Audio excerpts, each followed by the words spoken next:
तो दोस्तों आज हम फिर से आपके लिए लेकर आए हैं देश दुनिया की सभी ताजा बड़ी खबरें। फटाफट एक एक कर विस्तार से आज आपको बताएंगे, तो वीडियो को अंत तक जरूर देखें। दोस्तों वीडियो बनाने में हमें काफी मेहनत लगी है, तो वीडियो को दिल से लाइक कर दे। जी हां दोस्तों, पहली खबर में आपको बताएंगे जो बिग ब्रेकिंग न्यूज सामने निकल कर आई दोस्तों कि पश्चिम बंगाल में पकड़ा गया भाजपा का ईवीएम घोटाला। पूर्वी मिदनापुर में भाजपा कार्यकर्ताओं ने ईवीएम पर किया कब्जा और डलवा रहे थे भाजपा कार्यकर्ता फर्जी भाजपा के वोट। जहां दोस्तों बड़ी अपडेट आ रही, बंगाल में बवाल हो गया है। तो वहीं आपको दूसरी खबर में बताएंगे दोस्तों कि पूर्व प्रधानमंत्री मनमोहन सिंह ने किया असम में ऐलान, कांग्रेस अगर आई सत्ता में तो किसी भी कीमत पर नहीं लागू होने देंगे CAA कानून। तो वहीं आपको बताएंगे दोस्तों कि यूपी मध्य प्रदेश के बाद अब गुजरात सरकार भी बनाएगी लव जिहाद पर कानून। विधानसभा में अगले हफ्ते पास होगा कानून, भाजपा ने कर दिया है ऐलान।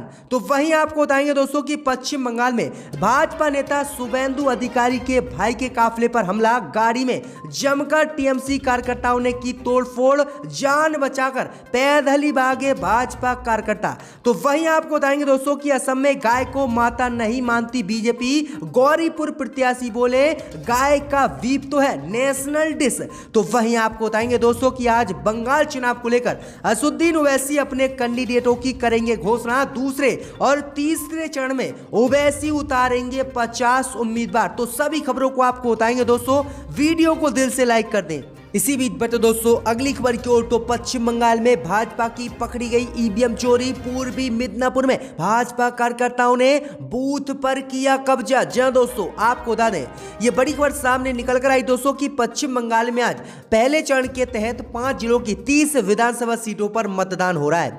इस बीच आज खबर सामने निकल कर आई दोस्तों कि पश्चिम बंगाल में हो रहे मतदान में भाजपा की ईवीएम चोरी पकड़ी गई है और भाजपा के कार्यकर्ताओं ने कई जगहों पर बूथों पर कब्जा कर लिया है और चुनाव आयोग के अधिकारी भी भाजपा कार्यकर्ताओं का साथ दे रहे हैं और टीएमसी कार्यकर्ताओं को घुसने नहीं दे रहे हैं। इस बीच खबर सामने निकल कर आई दोस्तों कि पश्चिम बंगाल के पूर्वी मिदनापुर में फायरिंग हुई है, जिसमें 2 सुरक्षाकर्मी घायल हो गए हैं। दरअसल आपको बता दें कि पूर्वी मिदनापुर की विधानसभा सीट पर भाजपा कार्यकर्ताओं ने बूथ पर कब्जा कर लिया है और यहां पर ईवीएम खराब हो गई है और यहां पर ईवीएम भाजपा का वोट डाल रही थी, लेकिन टीएमसी कार्यकर्ताओं ने इसे बदलने की मांग की तो भाजपा कार्यकर्ताओं ने टीएमसी कार्यकर्ताओं पर हमला कर लिया। वहीं आपको बता दें कि चुनाव आयोग के अधिकारियों के पास भी टीएमसी कार्यकर्ता गए, लेकिन चुनाव आयोग के अधिकारियों ने भी इस पर कोई गौर नहीं दी और धड़ल्ले से ईवीएम घोटाला कर चुनाव आयोग अब बंगाल में भाजपा को चुनाव जिताना चाहता है। वहीं आपको बता दें कि कई जगह ईवीएम खराब हुई, जिससे 60.72% ही मतदान हो चुका है, जो देश और दुनिया का सबसे कम मतदान बंगाल में हो रहा है, जिसके बाद ये बवाल हुआ है और कई जगहों पर हिंसा बंगाल में हुई है। इसी बीच बता दोस्तों अगली खबर की ओर, तो यूपी मध्य प्रदेश के बाद अब गुजरात में भी बनेगा लव जिहाद के खिलाफ कानून, भाजपा ने किया ऐलान। जी हां दोस्तों आपको बता दें बड़ी खबर सामने निकल कर आई दोस्तों कि उत्तर प्रदेश और मध्य प्रदेश की तरह गुजरात में भी लव जिहाद के खिलाफ कानून बनेगा। इसका ऐलान भाजपा सरकार ने आज गुजरात में कर दिया है और बताया है कि लव जिहाद पर बिल गुजरात विधानसभा में अगले हफ्ते आएगा और अगले हफ्ते ही इस कानून को बनाकर तैयार कर दिया जाएगा। भाई आपको बता दें कि भाजपा के एक नेता ने बताया है कि प्रदेश के धर्म स्वतंत्रता अधिनियम 2003 में संशोधन करके नए कानून बनेगा, यानी धर्म परिवर्तन के मौजूदा कानून में संशोधन होगा। फिर लव जिहाद के नाम पर होने वाले धर्म परिवर्तन के मामलों पर रोक लगाने के लिए नया कानून बनाया जाएगा। भाई आपको बता दें कि भाजपा नेता ने आगे बताया है कि उत्तर प्रदेश और मध्य प्रदेश में जो लव जिहाद कानून बनाए गए हैं और उनमें जो प्रावधान है दोषियों के, वो गुजरात के लव जिहाद कानून में अलग होंगे। गुजरात में जो लव जिहाद कानून बनेगा, इसमें लव जिहाद के दोषी को 3 से 5 साल की सजा होगी और 2 लाख रुपए तक का जुर्माना होगा। अगर वह व्यक्ति नाबालिग और दलित लड़की के साथ ऐसा केस करता है तो 4 से 7 साल की सजा होगी और 3 लाख रुपए का जुर्माना होगा। तो ये बड़ी अपडेट आ रही दोस्तों, और नए कानून में पीड़िता का लड़की का भाई, बहन या रिश्तेदार कोई भी शिकायत दर्ज चौकी में करा सकता है। तो ये बड़ी अपडेट आ रही है, ये कानून अब भाजपा गुजरात में लेकर आने वाली है। इसी बीच बढ़ते दोस्तों अगली खबर की ओर तो पूर्व प्रधानमंत्री मनमोहन सिंह ने की अपील, असम में बनी कांग्रेस सरकार तो CAA कानून को किसी भी कीमत पर नहीं होने देंगे लागू। जी हां दोस्तों, आपको बता दें बड़ी खबर सामने निकल कर आई दोस्तों कि भारत के पूर्व प्रधानमंत्री मनमोहन सिंह ने आज असम में एक जनसभा को संबोधित किया।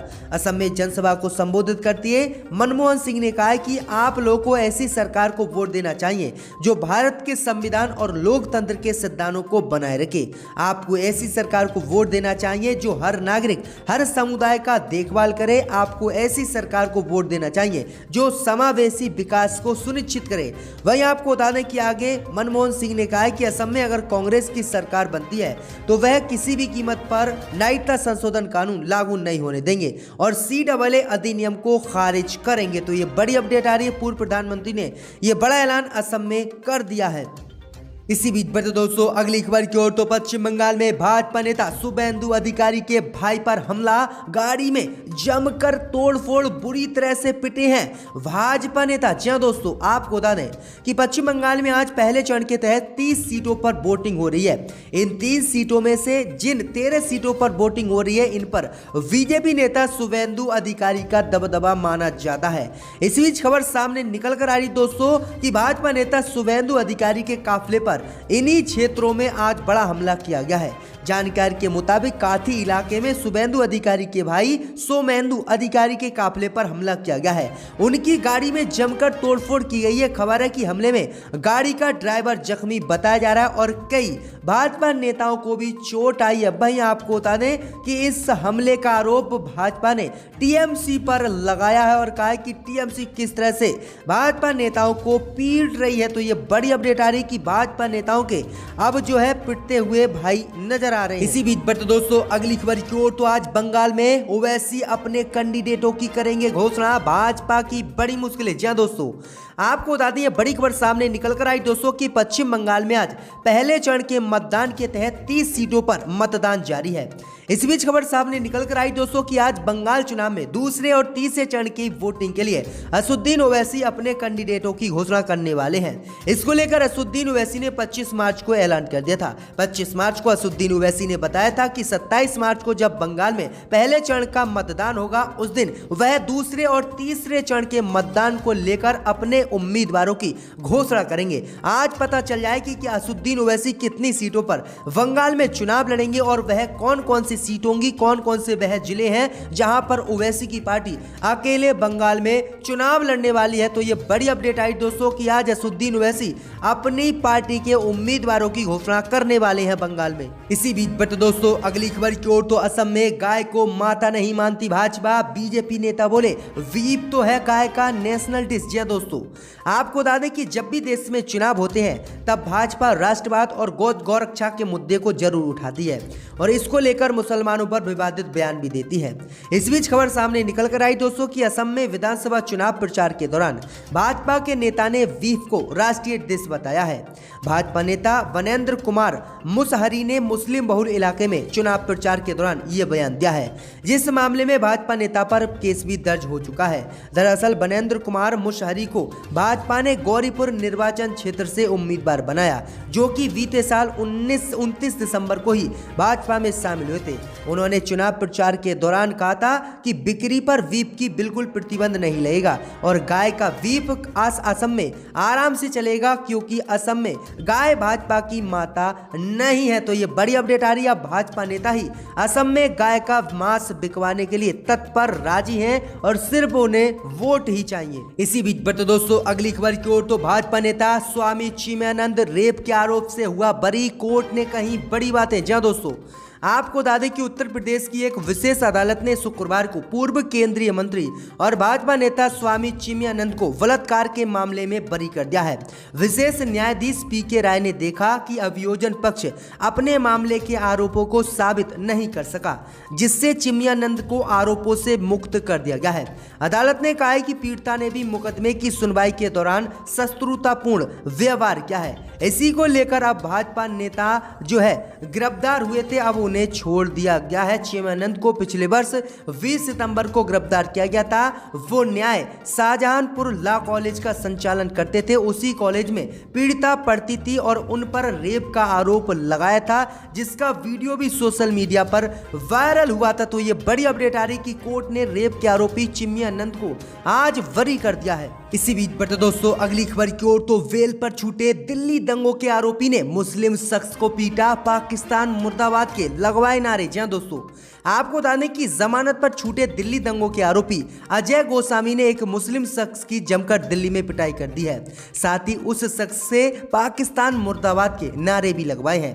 सोशल मीडिया पर वायरल वीडियो के आधार पर खजूरी खास थाने की पुलिस ने केस दर्ज कर आरोपी अजय गोस्वामी को गिरफ्तार कर लिया है। वहीं वीडियो बनाने वाले एक अन्य आरोपी दीपक वेंसला की भी तलाश जारी है। वायरल वीडियो के साथ एक संदेश भी वायरल हो रहा है, जिसमें कहा गया है कि उत्तर पूर्वी दिल्ली में दंगों के आरोपी जानबूझकर दूसरे समुदाय के लड़कों को बेरहमी से पीट रहे हैं। जिला पुलिस उपायुक्त संजय कुमार सेन ने बताया कि वीडियो में पिटते हुए दिख रहे शख्स को चोरी के इरादे से इस पर आरोप लगाए हैं कि ये चोरी करने गया था, जिसको लेकर संजय गोस्वामी ने इसे पीटा था। तो ये बड़ी अपडेट आई दोस्तों कि किस तरह से आरोप लगाए जा रहे हैं, जबकि मुस्लिम शख्स जो पिटा है उसने कहा कि मैं ऐसा कुछ भी नहीं कर रहा था, लेकिन मुझे जबरदस्ती इन लोगों ने मुस्लिम समझकर पीटा है। तो दिल्ली में किस तरह से भाजपाइयों की गुंडागर्दी दिख रही है।